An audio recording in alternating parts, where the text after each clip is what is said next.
아버지 영광 받으신 줄 믿습니다. 생명력이 넘치고 아름다운 꽃들이 잔치를 벌리는 봄의 향연 속에 한 주간을 지나게 하신 아버지께 감사드립니다. 생명력으로 도약하는 봄이 되시고 예수님의 향기로 아름답게 피어나며 내면에 그리스도를 향한 알곡으로 연결어가는 믿음으로 살아가는 날들이 되시기 바랍니다.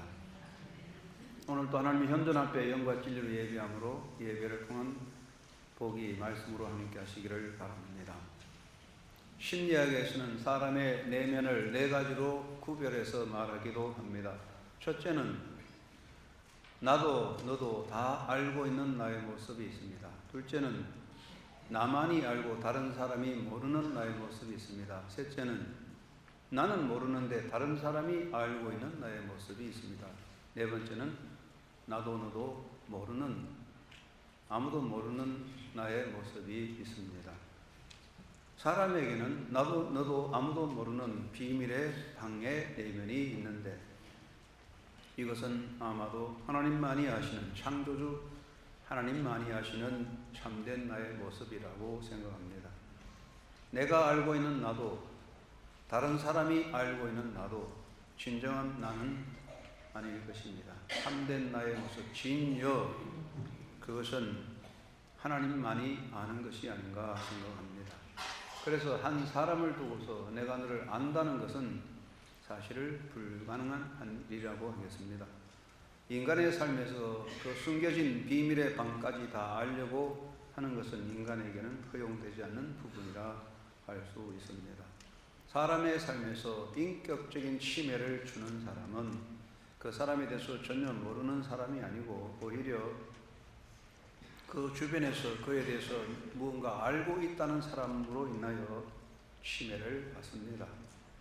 인간은 누구나 더 이상 들어갈 수 없고 드러낼 수 없는 비밀의 내면이 있기 때문에 있는 그대로 받아들이고 있는 그대로의 모습을 나누며 살아야 합니다. 인간에게 중요한 것은 내가 누구이냐는 존재론적 분석보다는 내가 여기에 있다는 현존 그대로를 받아들이는 것이 중요합니다. 한 인간이 그렇다면 하물며 사람을 지으신 하나님의 역사는 어떻습니까? 우리가 하나님의 존재를 안다는 것은 정말 불가능한 인간 인식 영역 밖의 일이라고 하겠습니다. 사람이 대해서도 다 할 수 없는데 어떻게 그 사람을 지으신 하나님을 다 알 수 있겠습니까? 사람에 대해서 다 안다고, 사람에 대해서 완전히 안다면 그 하나님을 안다고 말할 수 있을지도 모르지만 우리는 인간 자체도 다 알지 못합니다. 그러므로 하나님의 영광을 침해하는 사람은 하나님에 대해서 무지한 사람이 아니라 오히려 하나님을 안다고 말하는 사람들 때문에 하나님의 영광이 침해받습니다. 하나님은 하나님 되심으로 존재합니다. 엘리야가 갈멜산에서 바알 제사장들을 물리치고 승리하였을 때 이스라엘 백성들은 이것을 보고 하나님을 향하여 외치기를 여호와 그는 하나님이로시라, 하나님 그는 하나님이시다 라고 외쳤습니다. 하나님은 하나님 되심 계심, 하나님은 하나님 되심으로 거기 계십니다. 우리가 하나님을 섬기는 것은 하나님의 하나님 되심 그대로 그를 받들어 경배하는 것입니다. 하나님께서 사람을 지으시고 사람에게 두 가지 금지를 하신 것이 있어요. 하나는 에덴 동산에서 선악을 알게 한 나무 열매를 먹지 말라고 하신 것이지요. 하나님께서는 사람을 지으시고 에덴에서 모든 삶을 허락하셔서 에덴의 행복과 부요를 다 허락하셨는데 그 모든 것 중에 한 가지 선악을 알게 한 나무 열매를 먹지 말라 하셨습니다.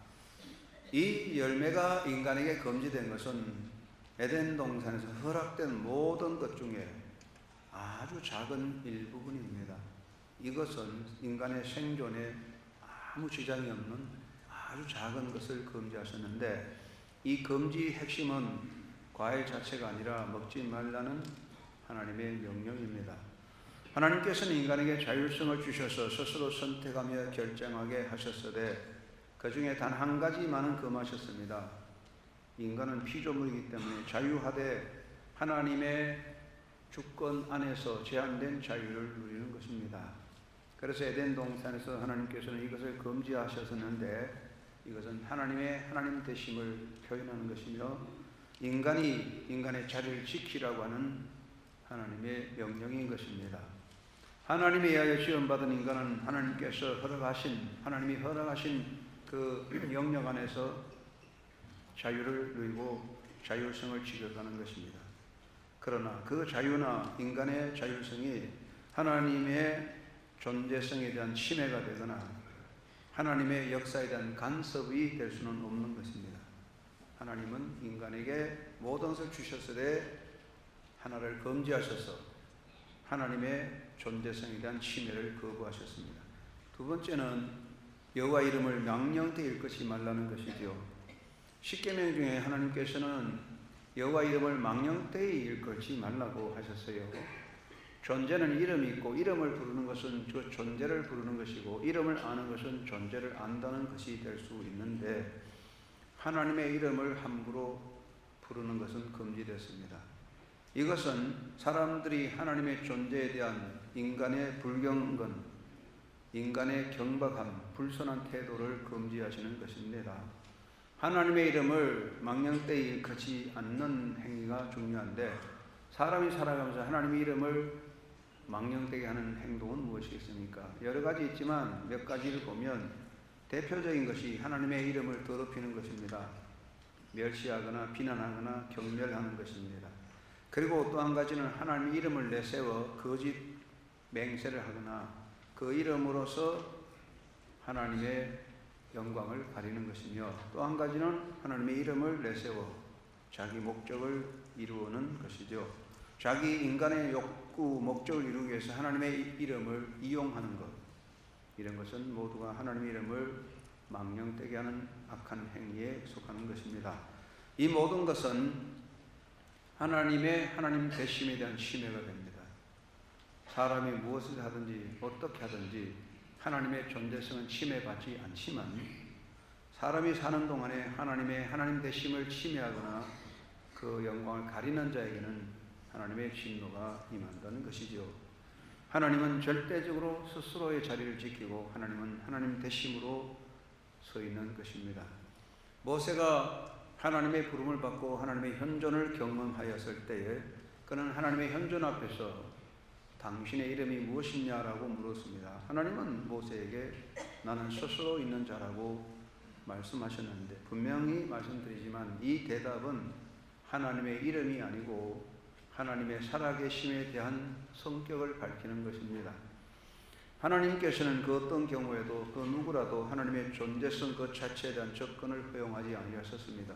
하나님은 모세를 사랑하셔서 그를 당신의 종으로 부르시고 언제는 또는 모세를 당신의 친구같이 가깝게 여기셔서 하나님의 영광의 일부를 모세에게 보여주셨지만은 그 존재 하나님 되심에 대한 모세의 접근을 금하시고 단지 나는 스스로 있는 자라고 말씀하셨어요. 이 말씀은 내가 누구다라는 대답이 아니고 나는 여기 있다, 나는 나다라는 하나님의 살아계심에 대한 표현입니다. 하나님은 현존적인 것입니다. 중요한 것은 하나님은 누구신가 하는 것이 아니고 하나님의 역사하심에 대하여 하나님의 살아계심에 대해서 우리가 그 앞에 바로 서서 살아가는 것에 중요한 가치가 있습니다.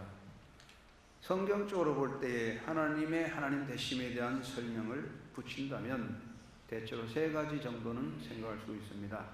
첫째는 하나님의 절대성, 하나님의 절대타자를 의미하고 있습니다. 하나님 되심이라는 말은 하나님의 절대성, 하나님의 절대타자성을 말합니다. 폴 틸릭은 하나님은 절대타자라고 했습니다. 이 말은 하나님은 창조주고 인간은 피조물이기 때문에 하나님과 인간 사이는 영원히 절대적으로 구별이 있다 그런 뜻입니다. 하나님은 절대적인 타자라는 것은 하나님은 인간과 무관하며 하나님께서는 인간과 별도의 세계에 따로 계시고 하나님은 인간의 삶에 대하여 무관심하시다라는 것이 아닙니다. 이러한 신은 철학의 신이고 종교의 신이며 있으나 만한 신에 불과한 것입니다.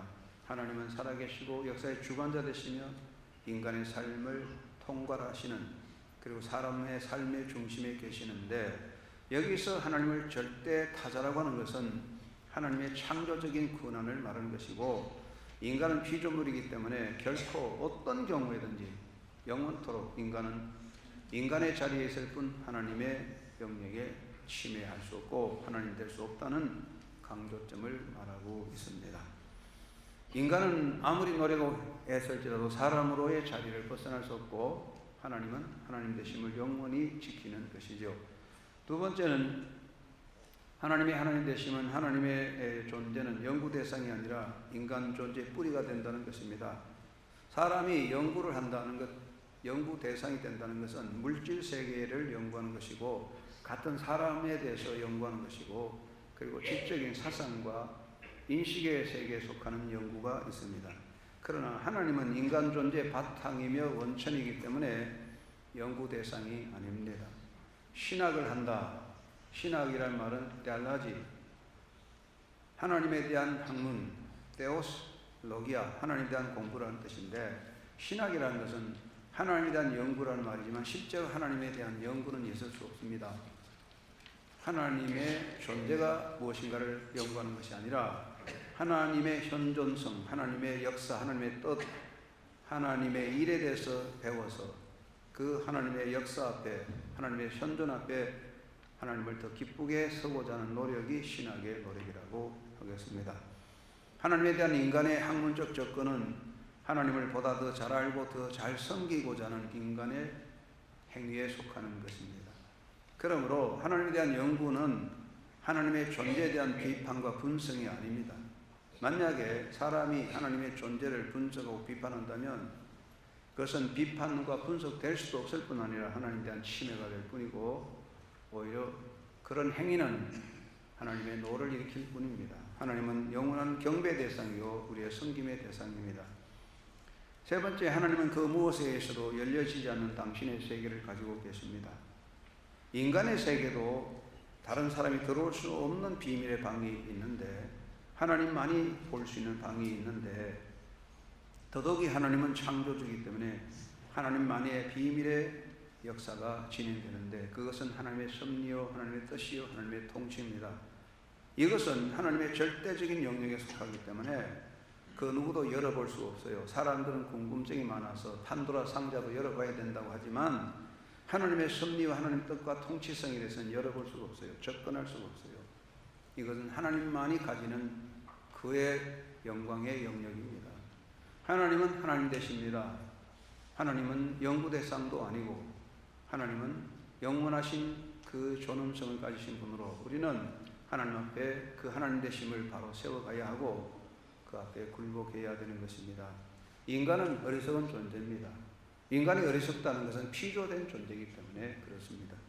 아무리 똑똑한 사람도 어리석고, 원숭이가 나무에서 떨어지듯이 사람은 자기 꾀에 의해서 넘어지는데, 인간의 모든 어리석음을 하나님은 다 용납하시지만 하나님의 은총 가운데 사는 인간이 행하는 가장 어리석은 것은 하나님의 하나님 되심을 침해하는 것입니다. 그 대표적인 행위가 하나님의 존재에 대한 비판과 존재를 부정하는 것입니다. 인간은 비판과 분석을 하는 존재입니다. 그런데 그 비판과 분석은 누가 하느냐에 따라 결말이 달라요. 인간 사회에 대한 비판과 인류에 대한 분석을 보면 누가 하느냐에 따라 결말이 달라요. 경제 분석, 사회 분석, 인간 미래에 대한 분석이 있어도 사람에 따라 내용이 달라집니다. 인간은요, 정확하고 완전하게 분석할 수 없고, 인간의 분석과 비판은 편견과 오류가 따라오는 것입니다. 아무리 슈퍼컴퓨터가 발달되더라도 일기에 대해서 정확하게 알 수 없듯이 인간의 삶과 인간의 역사에 대해서는 정확한 평가가 있을 수 없는 것이죠. 사람은 자기 존재 하나도 바로 분석할 수 없습니다. 그러면서 어떻게 사람을 지으신 하나님을 분석하고 비판할 수 있겠습니까? 자기 존재도 모르면서 하나님을 비판하고 분석하는 것은 참으로 어리석은 소치인 것입니다.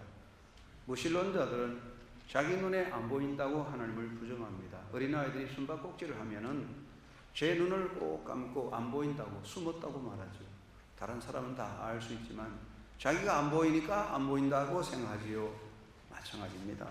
내 눈에 안 보인다고 하나님께서 존재하지 않는 것은 아닙니다. 시편 53편에 어리석은 자는 하나님이 없다고 한다고 했습니다. 성경을 거짓된 책으로 비웃고 하나님을 믿지 않는 사람, 하나님을 믿는 자를 바보로 말하는 어떤 무신론자가 있었는데 길 가다 한 소년을 만났어요. 얘야 어디 갔다 오니 했더니 이 소년이 주일학교, 교회학교 다니는 길이지요. 하나님께 대하여 배웠지요. 그랬어요. 그러니까 이 무신론자가 소년을 보고 웃으면서 소년의 믿음을 깨트려 버리는 속셈으로 말을 건넸습니다. 얘야 하나님이 어디 있는지 내게 말해 줄 수 있겠냐? 그러면 사과 하나 주지. 그랬답니다. 그러니까 이 소년이 깜찍스럽게 대답합니다. 아저씨, 하나님이 계시지 않는 곳이 어딘지 제게 알려주시면 제가 사과 2개를 드리겠습니다. 여러분, 존재하는 것보다도 존재하지 않는 것을 정의하는 것이 더 어렵습니다. 서울에 홍길동이라는 사람이 있나 없나? 있다고 하면 찾아서 있으면 끝나는 것이지만 없다면 서울 시민 1,500만 시민 다 만나야 되는 거예요. 부정은 더 어려운 것입니다. 파스칼은 대단한 회의주의자며 합리주의자였습니다. 그러나 빵세라는 유명한 명상록을 썼는데 그가 죽고 난 후에 그의 그 옷자락에 꿰매어지는 종이 조각이 발견되는데 그 종이 조각에는 자기가 예수를 믿고 회심한 날짜를 기록했고 그 종이에 이런 글을 썼습니다. 하나님은 아브라함의 하나님이요 이삭의 하나님이요 야곱의 하나님이지 철학자들과 지식 있는 자들의 하나님은 아니다. 그랬습니다. 하나님을 두고 있다 없다 비판하는 것은 가장 어리석은 소치입니다. 두 번째는 하나님의 자리를 침해하는 행위입니다. 사람마다 자리가 다 있어요. 아버지 자리, 어머니 자리, 자식의 자리가 있고 대통령 자리, 백성의 자리가 있는데 이 자리가 잘 구별되어야 됩니다. 가정에도 아버지의 자리를 지키는 것이 가정의 효가 되는 것이죠. 그 자리가 뒤범벅이 되면 안 되잖아요. 그런데 하나님의 자리와 사람의 자리는 절대적으로 다른 것입니다. 하나님의 자리를 침해하는 것이 가장 어리석은 행위에 속하는 것입니다. 사람은 누구나 그 마음속에 열등의식이 있어요. 키 작은 사람은 키 큰 사람에 대해서, 남자는 또 권력자에 대해서, 여자는 남자에 대해서 열등의식이 있어서 자꾸 도전하려고 그러지 않습니까? 그런데 인간은 신에 대한 열등의식이 있다고 해요. 그래서 누구나 신이 되고 싶습니다. 우리 한영교 성도도 이렇게 얌전하게 예배드리지만 그 속에는 나도 하나님이 되어보고 싶다는 욕망이 다 있다고요. 이것을 신학적으로 God Almighty Complex, 신의 권위에 대한 열등의식이라고 말하죠. 그러므로 누구나 어느 순간에 사람은 신이 되려고 해요. 권력자들은 권력이 생기면 마지막 가는 결과가 신이 되는 거. 나는 신이다. 나는 신의 아들이다. 이게 권력의 마지막이고, 종교 지도자들도 자기 나름대로 힘을 가지면 백성을 미혹하여 자기가 신의 대행자 되고 내가 메시아라고 하는 자리로 올라가요. 이게 공식입니다. 그래서 하나님의 영광을 훔치려고 하지요. 인간에게 가장 큰 우상이 스스로 신이 되려고 하는 것이고, 이것이 사람을 망하게 하는 무서운 족쇄입니다. 사람은 결코 하나님 자리에 설 수 없는데도 사람은 길을 써서 어쨌든 간에 그 자리에 한번 올라가 보겠다고 발버둥치는데 그것이 바로 파멸의 원인이고 사망의 원인이 되는 것입니다. 세 번째, 하나님 되심을 해치는 행위는 하나님을 인간의 도구로 쓰려고 하는 것입니다. 사람은 도구를 쓰는데 도구라고 하는 것은 대체로 물질을 의미하는 것입니다. 기계를 도구로 쓰는 것입니다. 사람과 사람은 인격적인 만남이기 때문에 내가 정상적인 계약을 하고 일을 해서 품삯을 받는 노동의 형성이 됩니다. 그러나 인격적인 관계없이 힘에 의해서 지배받는 것은 노예화되는 건데, 노예는 사람을 도구로 쓰는 것입니다. 인간의 악 중에 가장 큰 악이 사람을 노예로 쓰는 겁니다. 도구화시키는 겁니다. 그런데 사람은 존재 목적이 있는데 특별히 하나님은 인간의 목적이고 우리의 섬김의 대상이지, 사람은 절대로 인간을 도구로 쓸 수 없을 뿐 아니라 하나님을 자기 도구로 쓸 수 없습니다. 사람들은 신앙생활 잘하는 사람조차도 어떻게 하면 하나님을 기쁘게 할까, 하나님 뜻을 이룰까 하는 생각을 하기보다는 어떻게 하면 하나님이 내게 복을 주실까, 하나님은 내게 무슨 복을 주실까라는 생각에 집중되고 있어요. 하나님은 우리 인간 존재의 목적이 아니라 자기 필요와 자기 목적을 위해 하나님을 이용하는 것입니다. 이것이 가장 심각한 종교 타락이고 하나님의 하나님 되심을 침해하는 것입니다. 경건하는 사람들, 기도 많이 한다는 사람들, 신앙이 좋다는 사람들의 본질을 보면 그 종교심을 통해서 하나님을 이용하는 거예요. 자기 필요에 의해서 하나님을 끌어들이는 거예요.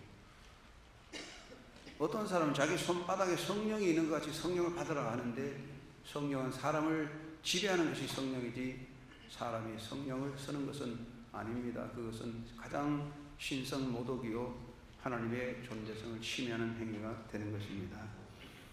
사람을 사람으로 도구로 쓸 수 없는 것도 물론이지만 하나님은 절대로 우리의 도구가 아니고 우리는 하나님에 의해 쓰임받는 존재이기 때문에 내 필요와 목적을 위해서 하나님을 끌어들이는 것은 바로 하나님의 하나님 되심을 해치는 사탄적인 행위가 되는 겁니다. 조심해야 되는 거예요. 그것 때문에 멸망하는 거예요. 그것 때문에 망하는 거예요.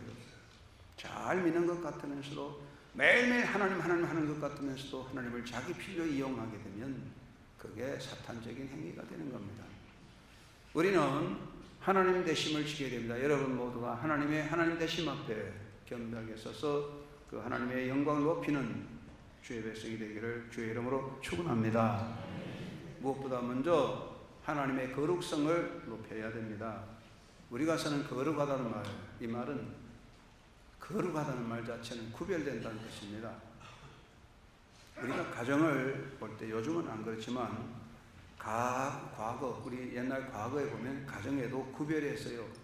아침에 또는 식사 시간에 되면 똑같은 음식이라도 아버지에게는 밥상을 따로 차려서 드렸습니다. 그것은 구별하는 거예요. 거룩함을 구별하는 것입니다. 부모의 존함을 구별해서 불렀습니다. 그것이 거룩성이고 존경심이 있다는 이야기입니다. 우리가 이 땅에 살 때 하나님의 되심을 구별할 줄 알아야 됩니다. 여러분은 여러분의 삶에서 하나님 되심을 구별하는 거룩한 백성이 되기를 주의 이름으로 축원합니다. 무엇보다 말에서 구별해야 합니다. 부모의 이름을 부를 때 함자를 쓰듯이 우리가 하나님의 이름을 하나님 앞에 말의 구별이 필요합니다. 사람에는 신분과 환경에 따라 말의 구별이 있습니다. 대한민국 조그마한 나라도 서울말, 경기도말, 경상도말, 전라도말이 다르고 제주도말이 달라요. 그리고 경상도도 부산말, 대구말, 안동말이 달라요. 전라도도 목포말, 전주말도 달라요. 왜 그러냐? 환경에 따라 말이 구별되는 거 아니겠습니까? 여러분, 성도는 이 땅에 살 때 인간의 말, 사람을 향한 말과 하나님을 향한 말을 섞으면 안 돼요. 그 불손이 되는 겁니다. 하나님에 대한 말을 구별하시기 바랍니다. 구별해서 말씀하십시오. 이스라엘 백성들이 옛날에 선지자들이 서기관들이 성경 말씀을 기록할 때 하나님의 이름이 나오면 목욕을 하고 옷을 갈아입고 붓을 새로 쓰고 이름을 썼다고 하죠. 구별하는 것입니다. 하나님에 대한 말을 구별합시다. 하나님을 향하여 원망하고 비난 불평을 내뱉고 헛된 맹세 경솔한 서원을 하고 감정적인 화풀이를 하는 거 안 됩니다. 사람은 감정의 화풀이가 되겠지만 하나님은 감정의 화풀이 대상이 아닙니다. 기분 나쁘다고 함부로 말하면 안 됩니다. 헛된 맹세를 해서도 안 됩니다.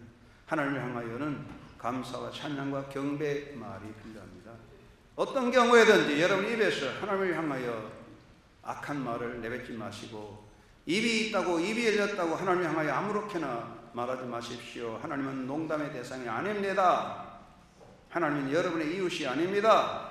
하나님 우리의 주권자요 영원한 경배의 대상이니까 하나님 앞에 말을 구별해서 경배와 찬양과 감사의 말을 올리는 복된 입이 되기를 간절히 바랍니다. 그리고 소유를 구별해야 돼요. 소유 구별이 필요합니다. 요즘 젊은이들도 보면 구별을 잘하는 것 같아요. 신혼부부들 보니까 어떤 가정에는요 남자 여자 통장이 달라요. 그래 생활비는 또 같이 공동으로 쓰더라고요. 벌써 이렇게 미국식이 됐냐. 그런데 나이가 들면 달라지거든요. 그렇게 철제로 나이가 들면요, 아내들이 내 돈도 내 돈이고 남편 돈도 내 돈이고 부모 돈도 내 돈이고 다 쓰는 거예요.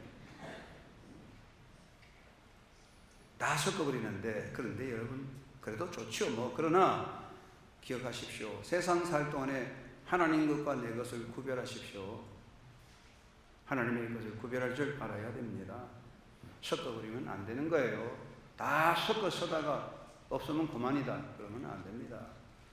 말라기는 11조는 하나님의 것이니 11조를 안 하는 것은 도적질하는 것이라고 했어요.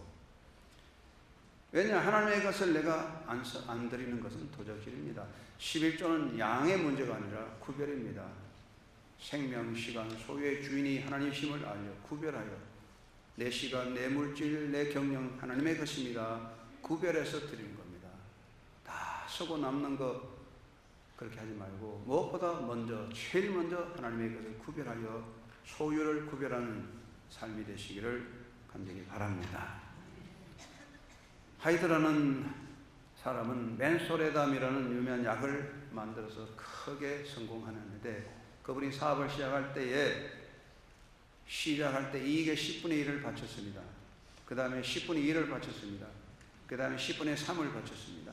마지막에는요 10분의 9까지 바쳤어요. 나머지 10분의 1로 경영하고 봉사하는 삶을 살았습니다. 위대한 삶을 살았어요. 그래도 하나님이 그를 이끌어 주셨습니다. 소유를 구별하십시오. 하나님의 것을 내 것이 그냥 다 싸그리 내 마음대로 해버리고 나면 남는 게 하나도 없습니다. 하나님께서 한꺼번에 거두어가면 완전히 사라지고 맙니다. 그리고 시간을 구별하시기 바랍니다.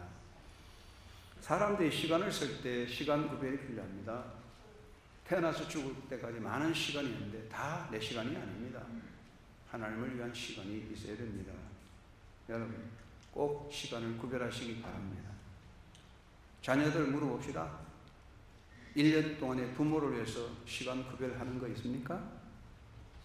여러분 부모를 위해서 얼마나 많은 시간을 구별합니까? 한번 물어봅시다. 우리 안양교회는 효부들만 있으니까 잘 하시겠죠? 1년 12달에 휴가를 구별하여 휴가를 쓰지 않습니까? 그렇다면 여러분 부모를 위해서 무엇을 구별합니까? 그러면 하나님을 위해서 구별하는 시간은 무엇입니까? 쓰고 남는 시간에 예배하고 봉사하는 것은 하나님이 기뻐하지 않습니다. 하나님은 쓰레기를 받으시기를 원하지 않습니다. 다 먹은 음식을 하나님께 드리겠습니까? 가족이 모였습니다. 피자를 시켰습니다. 실컷 먹고 그 남았냐? 한 조각 남아둬라. 아빠 저녁에 오시면 드려야지. 그런 가정은 이게 콩가루 집안이고 아주 쌍놈 집안이죠. 피자를 시켰으면 먼저 오늘 저녁에 아빠 오면 드려야지. 한쪽 먼저 떼놔라. 먼저 구별하고 먹는 게 양반 가정 아니겠습니까? 여러분 다 가정 그렇게 하시죠? 대답이 없네. 여러분 하나님 앞에 예배하는 것이나 봉사하는 것 시간을 구별해야 돼요. 시간 구별하시기 바랍니다. 스페인이 낳은 세계적인 첼로 연주자 파블로 카살로는 97세에 장수하셨고 80세 생일에 이런 고백을 했습니다. 나는 지난 40년 동안 아침에 일어나면 피아노 앞에 앉아 바흐의 곡 2곡을 쳤다. 그것은 피아노 연습이 아니었다. 그날의 시간을 하나님께 드리는 나의 헌신의 기도였다. 참 보시는 이야기입니다. 여러분 우리가 하나님 앞에 시간을 구별할 때 하나님 우리의 날을 복되고 영광스럽게 열어주실 것입니다. 사랑하는 성도 여러분, 하나님의 하나님 되심 앞에 바로 서십시오. 말을 구별하십시오. 소유를 구별하십시오. 시간을 구별하여 거룩하게 하나님께 드려지는 영광스러운 삶이 되시기를 주의 이름으로 축원합니다. 여러분이 하나님의 것을 구별하면 하나님께서 여러분을 구별하셔서 특별히 이끌어 주십니다. 두 번째는 하나님의 현존 앞에서 순종과 섬김으로 살아가야 하겠습니다. 하나님은 섬김의 대상이고 경배의 대상입니다. 우리가 하나님 앞에 설 때 영원한 하나님의 현존 앞에서 우리가 할 가장 아름다운 행위는 순종과 섬김인 것입니다. 신실한 종은 주인 앞에서 왜라고 묻지 않고 다만 예할 뿐입니다. 이것이 참된 일꾼입니다. 우리는 하나님의 현존 앞에서 왜라고 묻는 것은 하나님이 원하지 않습니다. 세상에는 의심이 많습니다. 우리가 내 마음대로 안 되고 내 인생이 내 뜻대로 안 될 때 꼬이고 힘들 때 있습니다. 하나님의 현존에 대해서 회의가 생길 때 우리 많은 때 왜라고 묻습니다. 그러나 하나님은 그 왜라는 질문에 절대로 대답하지 않습니다. 아무리 왜라고 물어도 하나님은 대답하지 않습니다. 다만 예하는 사람에게 하나님은 나타나서 해답해 주시고 역사하여 주십니다. 사도 바울은 모든 것은 합력의 선을 이룬다고 하신 말씀은 사도 바울의 말씀뿐 아니라 성경에서는 하나님의 섭리 뜻은 우리가 알지 못하고 하나님의 통치는 내가 알지 못하지만 그 마지막에 마침내 결과적으로는 내게 유익을 주시고 선을 주시는 분임을 성경은 말하고 있고, 이스라엘 백성이 40년 광야를 고통스럽게 했지만 하나님은 마침내 그들에게 복을 주시리라고 하셨습니다. 하나님의 섭리 역사는 내가 알지 못하지만 나를 위하여 가장 최상의 베스트로 가고 있다는 것을 믿으신다면 우리 하나님의 현존 앞에 거룩하신 하나님의 존재 앞에 왜가 아니라 예라고 대답할 수 있어야 됩니다. 순생복종, 순종하는 자에게 복된 삶이 있습니다. 유명한 성자 중에 프란시스가 있죠. 아시시의 성자 프란시스가 있었는데 여러 제자를 훈련했는데 한 번은 두 사람의 제자가 제자 되겠다고 자청했는데 그럼 좋다 교육시키고 마지막 테스트를 했는데 프란시스가 두 제자에게 배추를 주면서 밭에가 심으라면서 오늘은 배추를 뿌리를 하늘로 향하여 심으라고 시켰어요. 한 사람은 시킨 대로 배추를 뿌리를 하늘로 향하여 심었는데 한 사람은 가만히 생각하니까 웃기거든. 우리 선생님께서 나이가 드셔서 이제 좀 노망 드셨는가 보다. 그래가지고 그냥 똑바로 심어놨대요. 여러분, 프란시스가 바보입니까? 배추를 어떻게 심는지 모르겠습니까? 그럼 왜 배추를 심을 때 뿌리를 하늘로 보게 심으라고 했을까요? 순종을 가르치는 것입니다. 사랑하는 여러분, 하나님께서 배추 심는 법 모릅니까? 하나님께서 사업하는 거 모르십니까? 하나님께서 인간의 성포를 모르십니까? 하나님께서 여러분 미래를 모르십니까? 하나님 역사의 주인입니다. 통치권자입니다. 모르는 게 뭐 있습니까? 인류의 미래를 모르십니까? 아시지만 왜 하나님께서 우리에게 때로는 배추를 뿌리를 하늘로 향하여 심으라고 말씀하십니까? 하나님이 바보가 아니라 우리의 순종을 보시는 겁니다. 마르틴 루터는 고백했습니다. 나는 기적을 행하기보다는 순종하고 싶다. 멋있는 말입니다. 한강을 걸어가는 기적보다는 순종이 더 아름다운 것입니다. 순종으로 섬기는 자가 되시기를 주의 이름으로 축원합니다. 예수님은 나를 섬기는 자를 하나님은 귀히 여기시라 하셨으니 우리가 이 땅에 살 때 마음과 뜻을 다해 하나님을 섬기는 것입니다. 순종은 섬김인 것입니다. 섬김이 없는 순종은 헛된 것입니다. 우리가 살았을 동안에 주여 내가 여기 있나이다. 나를 사용하여 주옵소서. 우리가 하나님의 하나님 되심 앞에 할 수 있는 말은 하나밖에 없습니다. 예, 제가 가겠습니다. 예수님 말씀대로 아들아 밭에 가서 일해라. 예, 제가 밭에 가서 일하겠습니다. 이것이 자식입니다. 아름다운 자녀 되어 행복한 자녀, 복된 자녀 되기를 주의 이름으로 축원합니다. 세 번째는 오직 하나님께 영광 돌리는 자가 되시기를 바랍니다. 우리의 존재는 하나님의 영광과 직결되어 있고 성도들, 하나님의 자녀들 한 사람 한 사람은 여러분 한 사람 한 사람 그리스도의 사인이고 하나님의 이름이 사인되어 있는 하나님의 작품인 것입니다. 작품마다 작가의 사인이 되었습니다.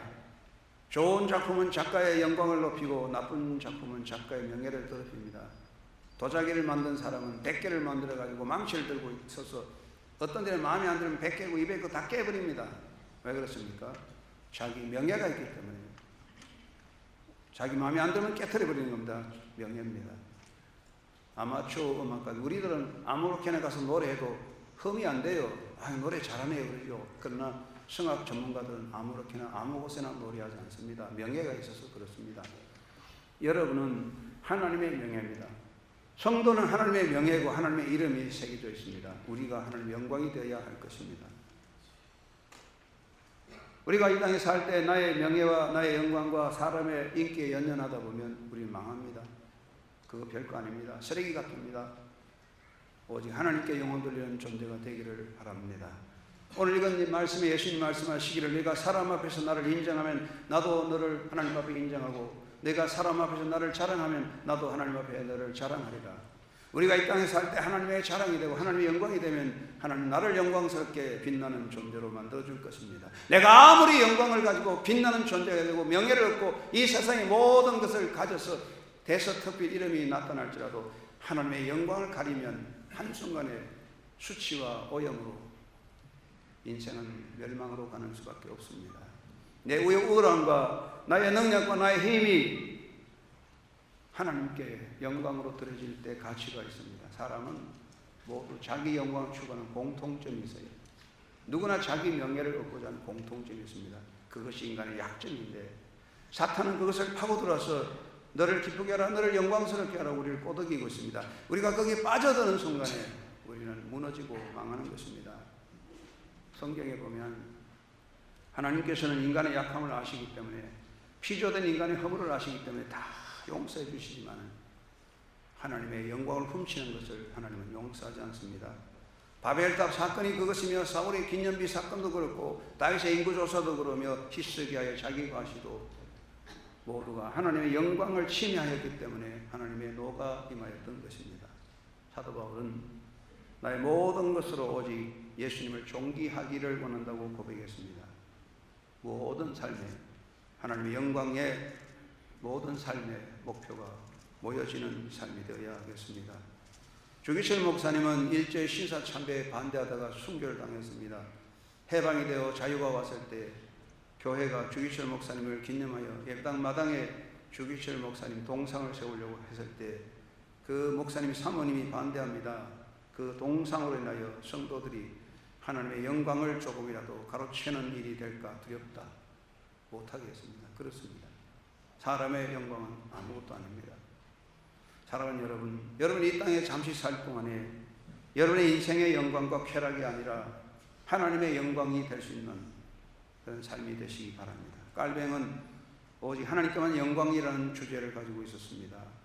여러분은 하나님의 이름과 예수님의 이름이 사인되어 있는 하나님의 명예요 하나님의 영광입니다. 여러분의 존재를 통하여 하나님의 빛이 이 땅에 임하는 그런 존재가 되기를 주의 이름으로 축원합니다. 100년에 한 번 들을까 말까는 유명한 흑인 가수 마리안 앤더슨은 너무나 찬양을 잘했습니다. 23개국의 명예학위를 받았으며 아이젠하워 대통령, 케네디 대통령 취임 때 미국 국가를 불렀고 58년 아이크가 유엔 대표로 지명했으며 63년에 존슨 대통령으로부터 최고원장 대통령 자유상패를 받았습니다. 40년 동안 성악을 찬양을 불렀는데 은퇴할 때 이렇게 고백했다고 합니다. 나는 보잘것없는 노예밖에 될 수 없는 인간이지만 하나님께서 아름다운 목소리를 주셨으므로 유명해진 것이지 내가 한 것이 아닙니다. 그러므로 하나님께 모든 명예와 찬양과 영광을 돌립니다. 그 말대로 살았을 것입니다. 여러분도 하나님께 영광되는 존재가 되기 바랍니다. 이름 없어도 괜찮아요. 약해도 괜찮아요. 여러분의 존재가 하나님의 영광의 빛이 된다면 하나님 앞에 최고의 존재로 칭찬과 면류관을 서게 될 것입니다. 하나님은 하나님 되심으로 계십니다. 그 하나님 되심 앞에 절대적으로 바로 서서 하나님의 뜻을 이루는 복된 자녀, 하나님의 은총을 드리는 사랑받는 자녀 되기를 주의 이름으로 축원합니다. 고마우신 아버지 감사합니다.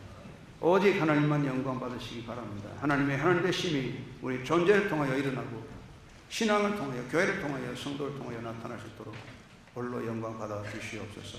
예수님의 이름으로 기도드리옵나이다. 아멘.